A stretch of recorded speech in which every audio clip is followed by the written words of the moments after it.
برامبوري هاس أهلو يا عيال نبيا هيبدي هرالبان kulanti wanaagsan daawadayaal dhammaantiinba kuna soo dhowaada mar kale iyo barnaamijkeeni sheekooyinka fanaaniinta iyo qisooyinka fanka Soomaalida.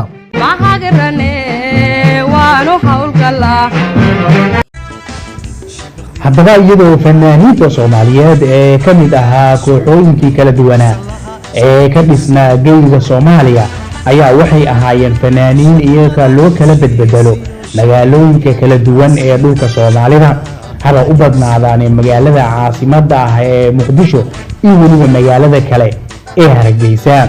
fanaaniinta ayaa iyagu la isku bedelayay iyagoo fanaaniintaasi ay ka mid ahaayeen kooxooyinka kala duwan ee ka dhisnaa geyiga Soomaaliya.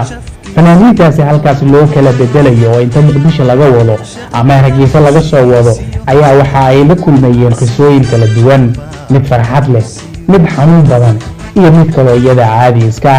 haddaba fanaanka weyn Cabdiqaadir Cumar Macalin Yuusuf Jubba oo ka mid ah fanaaniinta Soomaaliyeed kuwooda ugu caansan, fanaan codkiisa la helin waayeen ayaa isagu wuxuu ka mid ahaa fanaaniinta magaalada Muqdisho. goortii uu fanka soo galay Cabdiqaadir waxaa isla durbadiisa loo bedelay magaalada Hargeysa halkaas uu ku hana qaaday fankiisa. haddaba Cabdiqaadir oo ahaa fanaan Ilaahay uu ku maneystay joog iyo jamaal iyo weliba cod halaasi ayaa goortii uu tegay magaaladaasi waxaa aad iyo aad uga badan dhacay hablihii ku noolaa magaaladaasi Hargeysa, ha ahaadaan kuwa fanaaniin ama kuwa kale ee caadiga ah ee magaalada ku noolaa. gabar kasta oo magaaladaasi ku dhaqan ama fanaan ha ahaato ama yeysan ahaanin waxay isku taxalluujinaysay in ay hesho fanaankaasi codka dahabiga jooga iyo jamaalkan Ilaahay ku maneystay ee Cabdiqaadir Cumar Macalin Yuusuf Jubba. haddaba iyadoo saas tahay ayaa raggii magaalada kuwii fanaaniinta ahaa iyo kuwii kaleba waxay caro ka qaadeen in fanaankani cusub magaalada Muqdisho ka yimid fankana ku cusub inuu hablihii dhan ka qaaday, taasi oo keentay in caro ay aad iyo aad meel kula dhacaan.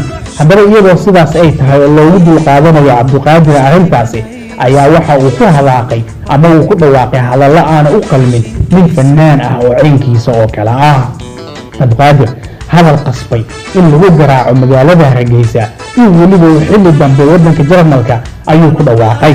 qisadaas oo caan ka geyiga Soomaaliyeed iyo weliba gudaha dadka fanka Soomaaliyeed u dhintoola.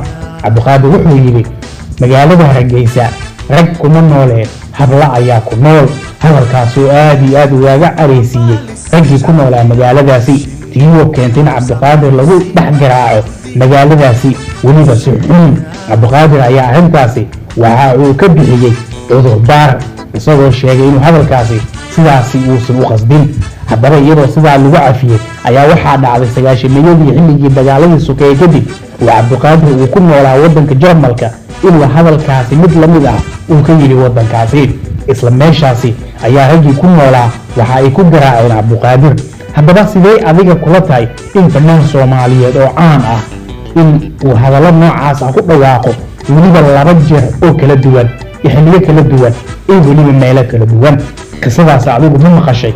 sidayna kuu soo gaadhay nala wadaagba. haddii aad nagu cusub tahay fadlan barnaamijka ku soo bir